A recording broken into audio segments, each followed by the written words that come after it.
আম্মুরে বলতাম আম্মু আমি যদি বিয়ে করি তাহলে সাকিব খান কি করবো।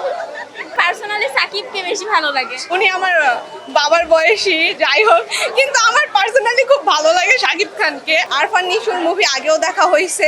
হ্যাঁ, মানে আরফান নিশুর টাইপ অফ শাকিব খানের আর কি টাইপেরই যায়, মানে ওনার বডি ফিটনেস ঠিক আছে। তাদের মধ্যে সবাইকে ভালো লাগে, তবে পার্সোনালি সাকিবকে বেশি ভালো লাগে। পার্সোনালি ভালো লাগার কারণ তার লুক, বিশেষ করে তার আগের যে ফিল্মগুলো ওগুলো বেশি ভালো লাগতো। এখন ছোটবেলা থেকে হচ্ছে শাকিব খানের ফ্যান ছিলাম আর কি। আম্মুরে বলতাম আম্মু আমি যদি বিয়ে করি তাহলে সাকিব খান কি করবো। উনি আমার বাবার বয়সী, যাই হোক, কিন্তু আমার পার্সোনালি খুব ভালো লাগে শাকিব খানকে। বলবো গুড লাক। না প্রপোজ করবে। না না না না, প্রপোজ করবে না, জাস্ট গুড লাক। না না না, অলরেডি সে দুইটা বিয়ে করছে, দুইটা ছেলে আছে, আর কি চাই। আর আমি তো তার মেয়ের বয়সী। ছোটবেলায় ঠিক আছে ফ্যান ছিলাম, এখন তো মানে কি বলবো, এখন নিজেই নিজের ফ্যান।